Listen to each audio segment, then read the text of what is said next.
Hi good morning everyone.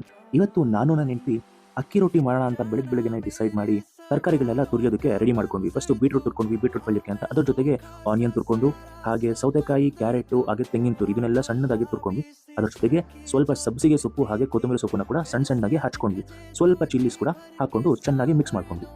ಈ ತರಕಾರಿನೆಲ್ಲ ಲೈಟಾಗಿ mix ಮಾಡ್ಕೊಂಡಾದ್ಮೇಲೆ ಅಕ್ಕಿ ಹಿಟ್ಟನ್ನ ಹಾಕೊಂಡು ಕಲ್ಸ್ಕೊಂತ ಇದ್ವಿ. ಅದೇ ಟೈಮಲ್ಲಿ ನೀರನ್ನ ಕೂಡ ಬಾಯ್ಲಿಂಗ್ ಇಟ್ಟಿದ್ವಿ. ಅಕ್ಕಿ ರೊಟ್ಟಿನ ಮಾಡುವಾಗ ಬಿಸಿ ನೀರಿನಲ್ಲಿ ಕಲ್ಸ್ಕೊಂಡ್ರೆ ಅಕ್ಕಿ ರೊಟ್ಟಿ ತುಂಬಾ ಸಾಫ್ಟ್ ಆಗಿ ಬರುತ್ತೆ ಅಂಡ್ ವೆರಿ ಟೇಸ್ಟಿಯಾಗಿ ಬರುತ್ತೆ. ನೀವು ಕೂಡ ಟ್ರೈ ಮಾಡಿ ನೋಡಿ. ಬಾಣಲೆಯಲ್ಲಿ ಹಾಕಿದ ಒಗ್ಗರಣೆಗೆ ಆ ತುರಿದಿರೋ ಬೀಟ್ರೂಟ್ನ ಹಾಕ್ಬಿಟ್ಟು ಚೆನ್ನಾಗಿ ಒಂದ್ ಸ್ವಲ್ಪ ತಿರುಗಿಸಿ ಅದನ್ನ ಬೇಯೋದಕ್ಕೆ ಬಿಟ್ಬಿಟ್ರೆ ಬೀಟ್ರೂಟ್ ಪಲ್ಯ ರೆಡಿ ಆಗ್ಬಿಡುತ್ತೆ. ನೀವು ಇಲ್ಲಿ ನೋಡ್ಬೋದು. ಅದ್ರ ಜೊತೆಗೆ ಚಟ್ನಿ ಕೂಡ ರೆಡಿ ಮಾಡ್ಕೊಂಡ್ವಿ. ಇದೆಲ್ಲ ರೆಡಿ ಮಾಡ್ಕೊಳ್ಳೋಷ್ಟರಲ್ಲಿ ಟೈಮ್ 8 ಆಗಿತ್ತು. ವರ್ಕಿಗೆ ಹೊರಡೋ ಟೈಮ್ ಆಗಿತ್ತು. ಸೊ ಅದಕ್ಕೋಸ್ಕರ ರೊಟ್ಟಿನೆಲ್ಲ ಬೇಗ ಬೇಗ ತೊಟ್ಕೊಂಡು ಆ ಕಡೆ ಹೆಂಚಿಟ್ಟೆ. ಹೆಂಚ್ ಮೇಲೆ ರೊಟ್ಟಿಗಳನ್ನ ನಾನೇ ಬೇಯಿಸಿದೆ. ಅಕ್ಕಿ ರೊಟ್ಟಿ ಮಾತ್ರ ತುಂಬಾ ಚೆನ್ನಾಗಿ ಬಂದಿತ್ತು. ನೋಡ್ಬೋದು ಎಷ್ಟು ಸಕ್ಕತ್ತಾಗಿ ಬಂದಿದೆ ಅಂತ. ಸೊ ಎಲ್ಲ ತಟ್ಟೆಗೆ ಹಾಕ್ಬಿಟ್ಟು ಅಪ್ಪ ಅಮ್ಮಗೆ ಕೂಡ ಹಾಕಿ ಕೊಟ್ಬಿಟ್ಟು ನಾವು ಕೂಡ ತಿನ್ನೋದಕ್ಕೆ ಹಾಕೊಂಡು ರೆಡಿ ಆದ್ವಿ. ಸೊ ನೆಕ್ಸ್ಟ್ ಶಾರ್ಟ್ ಅಲ್ಲಿ ಸಿಗ್ತೀನಿ. Until then bye by.